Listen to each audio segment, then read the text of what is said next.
Bedürfnisse oder Forderungen eurer Bevölkerung an euch als Spieler sind seit jeher ein Grundelement von Anno-Spielen und im Prinzip auch der rote Faden, der euch dazu zwingt, weiterzubauen, neue Inseln zu erschließen und eben immer weiter zu expandieren. Das wird auch in Anno 117 Pax Romana so sein, welches aber dieses System an einigen Stellen erweitert bzw. verändert, weswegen wir uns das heute in den Anno News mal genauer anschauen müssen.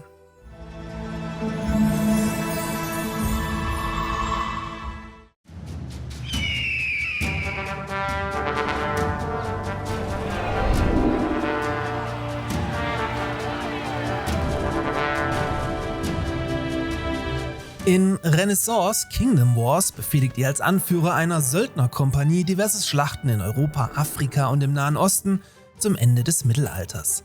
Dabei ist mit Belagerungen, See- sowie Feldschlachten quasi alles dabei, was die Renaissance so zu bieten hatte. Bei meinem Partner Instant Gaming, welcher euch diese Anno News präsentiert, erhaltet ihr den Titel aktuell für gerade mal 15,50 € und damit leicht günstiger als auf Steam direkt. Zudem unterstützt ihr mit einem Kauf über meinen Partnerlink zusätzlich diesen Kanal.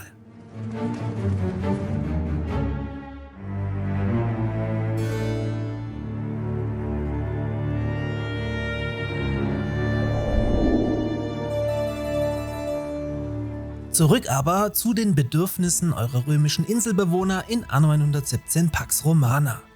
Verglichen mit Anno 1800 wird natürlich auch weiterhin in den neuen Teilen zwischen Konsumbedürfnissen und Dienstleistungsbedürfnissen unterschieden. Konsumbedürfnisse sind zum Beispiel Haferbrei, also Nahrung, die von euren Wohnhäusern verbraucht werden. Solange ihr genug davon herstellt, steigt die Bedürfniserfüllung langsam auf 100% an und gilt dann dementsprechend als erfüllt. Dieser Verbrauch wird ebenso wie in Anno 1800 über die gesamte Insel berechnet und die Waren direkt aus dem Inselspeicher entnommen. Ebenso könnt ihr wie im Vorgängerspiel Bedürfnisse pausieren, um die Waren für andere Dinge anzusparen. Dienstleistungsbedürfnisse sind hingegen Gebäude wie ein Badehaus und gelten entsprechend als erfüllt, soweit das Wohnhaus im Einflussbereich dieses Gebäudes errichtet wurde. Soweit so bekannt, soweit so typisch Anno. Ebenfalls wie gewohnt erhaltet ihr an Anno 117 die Möglichkeit, eure Wohnhäuser auf die nächste Stufe auszubauen, sobald genug dieser Bedürfnisse als erfüllt gelten und schaltet so neben neuen Bedürfnissen dann auch die entsprechenden neuen Gebäude und Produktionsketten frei. Und jetzt kommen wir zu den kleinen, aber feinen Änderungen. Denn diese Bedürfnisse sind ab sofort in Kategorien geordnet und müssen zudem nicht mehr stur komplett erfüllt werden, sondern lassen euch einen gewissen Spielraum. Zum Vergleich haben wir daher links die Bauern aus Anno 1800, die zwingend Fisch, Kleidung, einen Marktplatz sowie Schnaps fordern.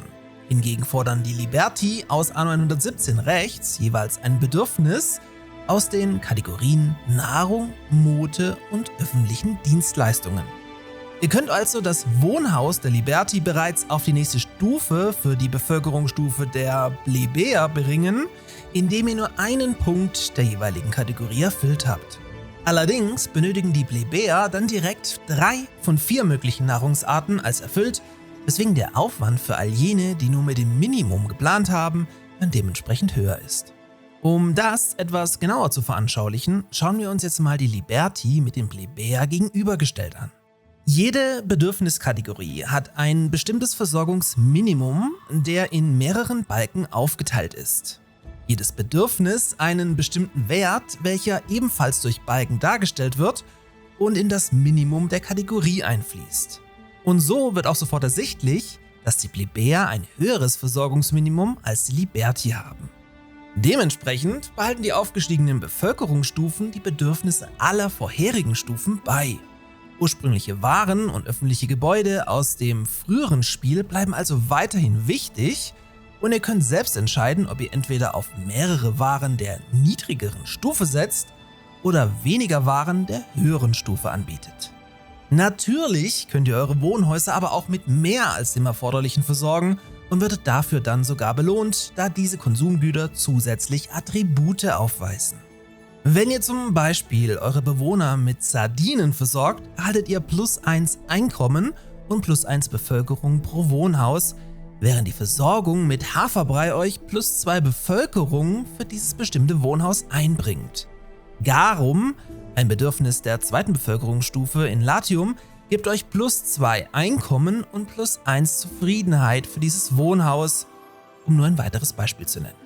Wenn ihr also mehr als die Mindestversorgung für eine Kategorie sicherstellt, erhalten die entsprechenden Wohnhäuser auch zusätzliche Attribute. Wenn ihr sowohl Sardinen als auch Brei bereitstellt, erhaltet ihr +3 Bevölkerung und +1 Einkommen aus der Nahrungskategorie.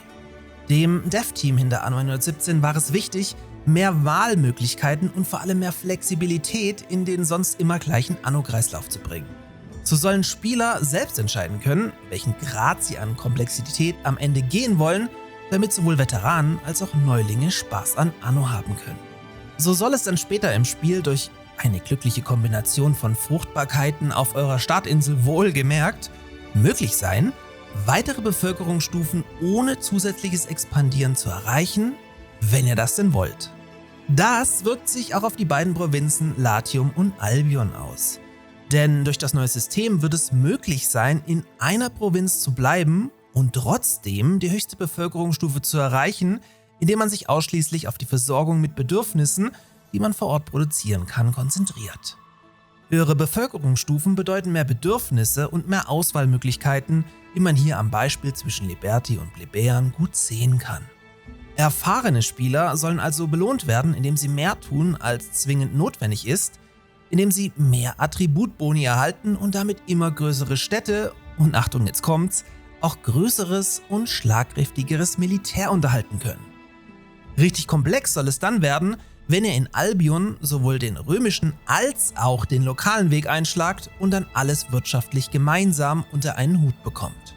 Ja, und abschließend gibt dieses neue System den Entwicklern angeblich auch die Möglichkeit, das Ganze später mit DLCs viel einfacher zu erweitern, was jetzt aber noch zu weit führt. In den kommenden News soll es dann um einen coolen neuen Puzzle-Aspekt beim Städtebau gehen, der euch ebenfalls motivieren soll, um mehr als das Minimum in eure Wirtschaft zu investieren. Wenn euch das interessiert, wie auch alle anderen Themen rund um Anno 117, dann lasst gerne ein Abo da und wir sehen uns kommende Woche mit den nächsten News hier wieder. Again, highlighting, we'll have May 19th, if not marked, I sound like a broken record. May 19th, this week is the one you should absolutely mark in your calendars.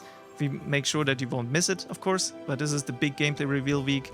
Lots more information on more features and obviously gameplay, so this is the time you should be looking forward to. We also have, until then, more dev, and after, of course, more dev blogs coming up, including dev blogs that are covering the topics that we talked about today, so we get them in writing as well.